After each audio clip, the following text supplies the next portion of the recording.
We they could buy beer in big wooden barrels, quart bottles. And I don't know how many, probably 96 bottles in a big barrel.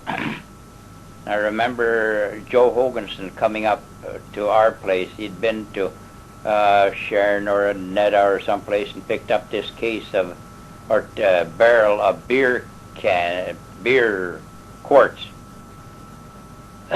He had a Chevrolet, and the spring, it busted the frame on it so that he couldn't turn to the right. He had a lot of trouble turning to the right. He could turn to the left okay, but he had trouble turning to the right. And I can remember what a time they had getting off the road and getting turned off to into our yard. There was two guys. I wonder if one of them wasn't Ben Bew and Joe Hoganson. That is, the cars weren't put together in those days like they are now. So that's another event that they'd a lot of times they'd have this liquor shipped into the depot, and nobody took care of it. The depot agent didn't take care of it. They just, whoever ordered it would come and pick it up. It was prepaid when it came. In 1918, we had a homecoming party for my Uncle Bex. That would be Elmer Anderson, my mother's brother, at Anton Olson's. He came back from World War I. There was a bad flood that spring.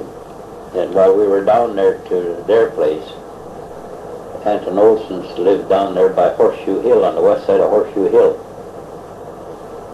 And, of course, we were on the west side of the river, and Anton's were on the east side of the river. Well, the party lasted out into the morning of the next day, enough so that the river came up. We couldn't get across the river down west of Horseshoe Hill. So Anton Olson took us up to Eidsvågs. That would be up by the Methodist Church. And Eidsvåg took us in a boat straight across from his place over to where we lived across the river. We had to leave our car down at Anton Olson's, and we didn't get that back for about 3 months. It had to dry up, and of course there wasn't any roads in those days. It's just that's the way till the water went down and it dried up, and so we were without transportation on the west side of the river for a long, long time.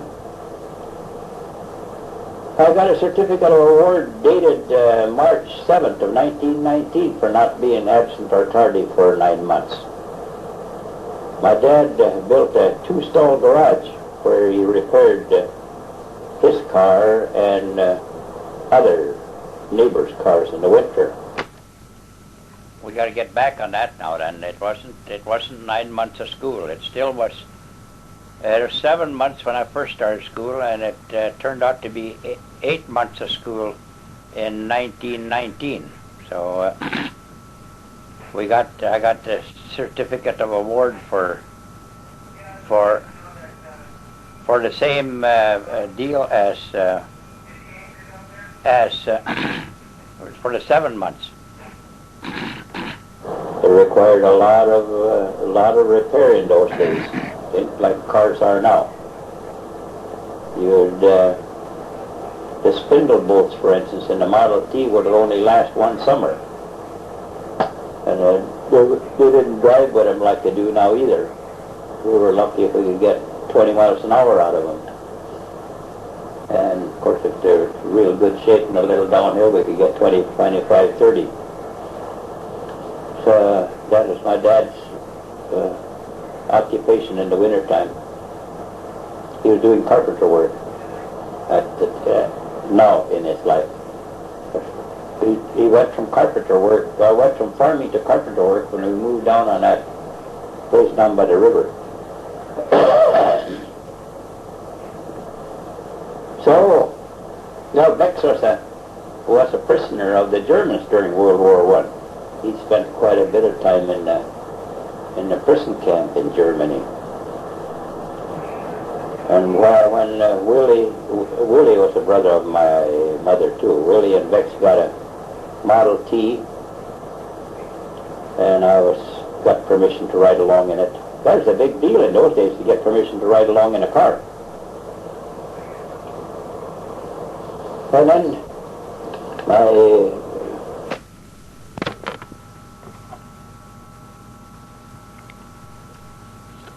we were discussing the flood. There weren't any grades. It was just the river banks were, except for the bridge down at Hoganson, there wasn't any place to cross the river except way out east of Cooperstown. That's where they finally brought the car back. My two uncles and it was uncles, all of them, Anton Olson and my two mother's brothers, pulled it across down east of Cooperstown. They used a long rope, and there was about 4 or 5 men that helped pull the thing across the river bottom so that they could we could get our car back on the west side of the river. It's something we don't think about nowadays, that the road conditions would get such that you couldn't get a car across the valley for 2-3 months. So that is it got to be a real problem. Fritz Hoganson and Otto Hoganson found an old Model T chassis, and my dad made a race car out of it. You can imagine what kind of a race car you can make out of a Model T, but that was real interesting. It had all the features of a race car. So it was kind of it took my dad many days to put the body on it. And Matilda Anderson was still my teacher in 1919. She was a cousin of my mother, and a real good teacher too. We got, in those days, one of the lads, she got convinced the school board to buy a phonograph. And this phonograph was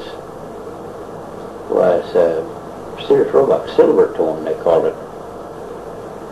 It is a cabinet model. We had, I suppose we had about 7-8 records for a year or more. So we had a real good, that was something new too. Gee, when we could have, well, she bought records, and she bought some marches besides some. Sousa's band was in there, and there's a Crusoe that was a tenor. But these marches, we'd march in the schoolhouse around the desks, and that is a welcome exercise in the morning when they'd play a couple of those records, and somebody would take the lead, and we would march around the desks. And that's how true that was. When we'd get to school in the morning, the temperature would probably be down around 25 or something like in the wintertime. There was no such a thing as having fire overnight. So the school room was pretty doggone cold. And that's one way of warming up. She'd call the school into session and put on a record, a march, and we'd probably play 2 or 3 marches like that. So we'd get circulation in our arms and legs, so we could stand sitting in our desks when we got to the time that we had to study. A lot of times, if it was real cold, we'd have to sit up by the stove. The whole bunch of us would sit up by the stove, sit on the floor or just any old way to be up close to the heat. Getting in the back end of the school, the heat wouldn't get back there right away, and that got to be pretty doggone chilly. But she'd let us go up there and sit around the stove and be as comfortable as we could. It's something that you wouldn't be putting up with nowadays. getting going to school and finding the temperature from 25 to 30 degrees. A lot of times the ice was froze in the water fountain. when we wanted to get the water out of the water fountain, it was ice in it, so that you couldn't even get any ice. The music, but that was kind of something different than what we do nowadays too. Yeah.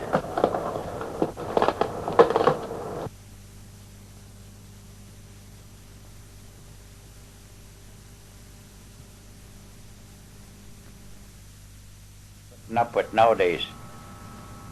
Getting going to school and finding the temperature from 25 to 30 degrees. A lot of times the ice was froze in the water fountain. when we wanted to get the water out of the water fountain, it was ice in it, so that you couldn't even get any ice. The music, but that was kind of something different than what we do nowadays too. Yeah. Well, I got another certificate of award for not being tardy, absent or tardy, dated the February 6th of 1920. And in 1920, Willie and Bex traded their Model T for a Maxwell, which didn't prove out to be as good a car as the Model T because the axles didn't stand up in them and the transmission didn't stand up.